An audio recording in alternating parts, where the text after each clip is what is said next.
Hi everyone, Baker on the dark side. So we're on to our next family recipe, the Mexican steak and beans. As I said, I don't remember this one.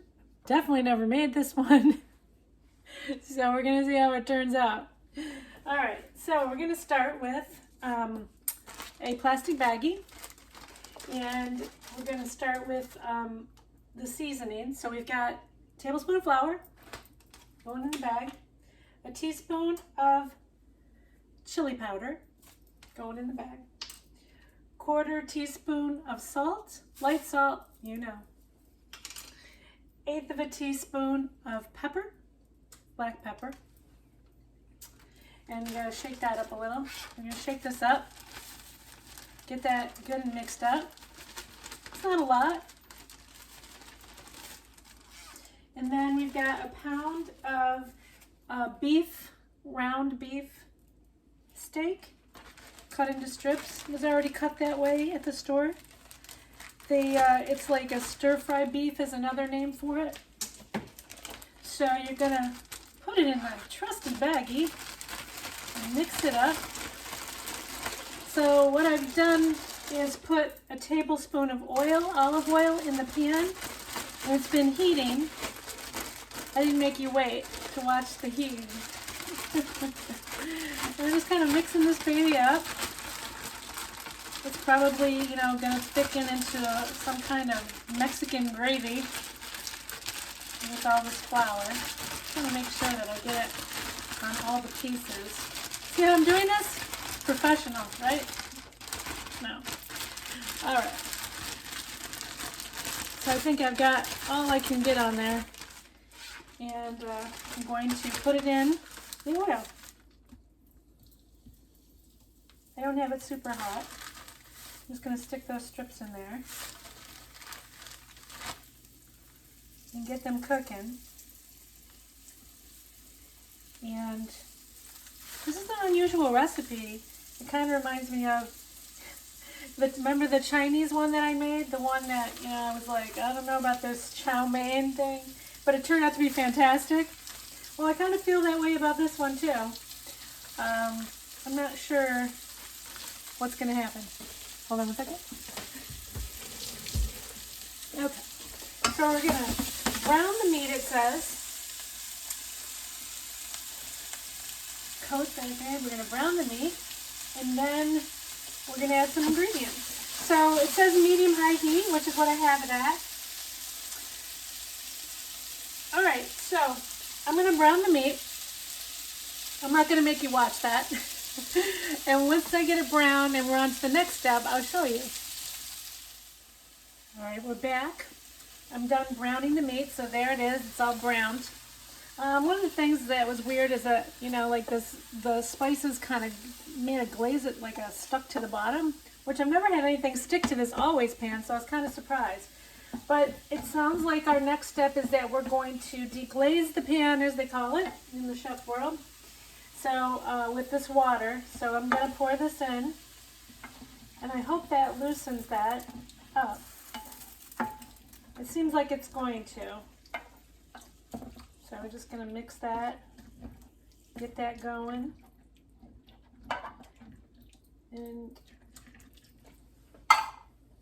let's see. So that was a half a cup of water, not a lot of water. Let me make sure I'm right about that. Hold on, let me just double check that.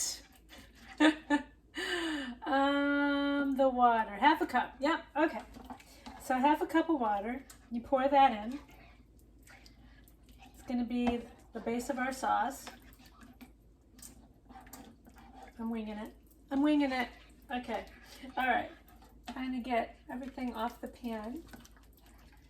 So it does seem to be taking the sticky stuff off. I'm just trying to gently incorporate what's stuck on there.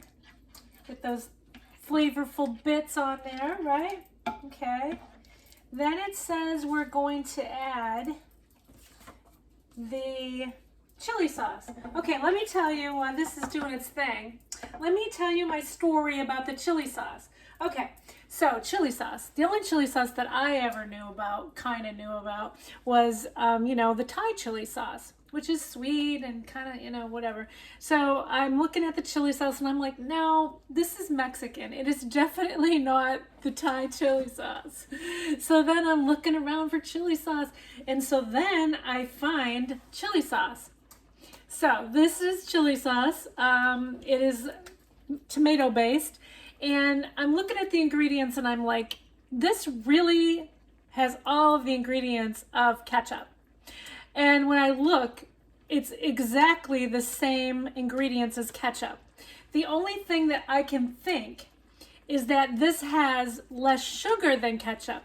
When I taste it, it tastes like a very not so sweet ketchup. It's definitely like the base of ketchup. So when you're going for the chili sauce, it's near the ketchups. It is, and I remember, the old days, my grandmother used to make a chunky chili sauce that used to go on the hot dogs. Still not the same thing, but I think closer. So this is like a very non-sugary ketchup, chili sauce. I found it at Stop and Shop, but I'm sure there's other versions. But not the Thai one, not in the Chinese section, not in the Asian section, whatever you want to call it. Okay, so now we've got a good boil here. And so now it says we're supposed to add 1/4 cup of our chili sauce. So that made sense to me, being that this is a Mexican recipe. All right, so you put that in and you mix this in. This is going to be our sauce. So it's a little hard to mix with the strips in there, but I get it. Okay, so here we go. We've got our strips. We've got that sauce in there. All the stuff came off the bottom of the pan like it was supposed to. That's why they call it deglazing, I guess. All right, so now we've got this in here. And it says we're going to throw in our onion. So I used part white onion and part green, because that's what I had. So, but you're supposed to use the one small onion. So that's in there. And then this is the weird part. 3/4 cup of celery sliced. Okay. Not something I would have put in here, but okay, we're gonna do it. So the celery goes in here and the onion goes in here. It looks pretty. And it says heat to boiling. So it's boiling. And then what do? Then it says we reduce the heat. We're going to reduce the heat. Doesn't say how far we reduce the heat, so we're just going to reduce the heat. I'm going to take it down. And then it says let it simmer for 1 hour. Okay, we're going to simmer for 1 hour. All right, so I got my trusty cover from my Always pan, and I'm going to cover it, and I guess I'll see you in an hour. Okay, so it's been an hour of simmering. Let's see what we got. All right, so it's been simmering for about an hour, and it kind of just condensed down into this sauce. So see that? Just like a sauce, like a stew. Okay, so that is that part. So now it says that we have to add the rest of the vegetables. So we have 1 pepper that's been put into strips. So that goes in. That looks good. Okay. Said you could use green or red pepper. I like red. I just like that color. It's vibrant. And then we have to have some, it said you could do some sliced carrot. I had some carrot shreds that are already done, so I'm going to use that. It just said 1 carrot. So I'm approximating, but putting the carrot in. Okay. And then the last step is, well, the main component, the steak and beans. So then you have to put in 1 can of kidney beans. Now, typically, I am not a person who likes like the big giant bean, you know. I usually like the smaller ones, either the pinto or the black beans. Probably would have been my first choice, but gotta make it like mom. So, using the big kidney beans. So throwing the can of kidney beans in. I did rinse them and strained them so I could get some of that liquid out. So you stir this up. Get that all mixed together. And it's definitely like, I would say like if you're looking to, you know, make like a quick meal that's kind of filling but not too expensive, that would definitely, this would hit that mark. Okay, so we put all the vegetables in, and it says to cover and let it simmer for another 20 minutes until the peppers are tender and the beans are heated. So, you know, it's not a quick meal. I mean, you do have to let it simmer for that hour, and then you've got another 20 to get this ready for the family. But that's the next step. So we'll let it cook for 20 more minutes, and then we'll give it a taste and see what we got. Okay, our 20 minutes is up.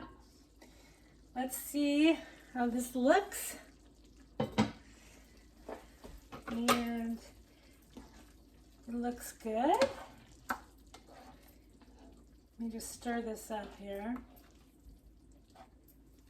So it got a little looser because, you know, we put the vegetables in.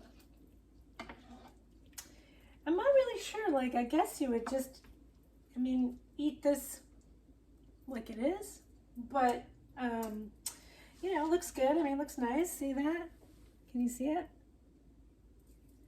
So it looks good, hearty. I guess it doesn't say like to serve it over rice or anything. You just eat it like this. Okay, so let me get a little bowl out. And you're gonna see how this looks. Just gonna dig some beans and carrots and veggies out first. With a few peppers. See that? Okay. And then we're gonna have some of the meat. Okay. It says it doesn't say how many it serves, so once again you're guessing. So that's what it looks like. Okay. And let's see how it tastes, right? So let's taste this. Okay. I'm not sure what to expect at all. I probably should have cut the steak. Hey, let me cut it.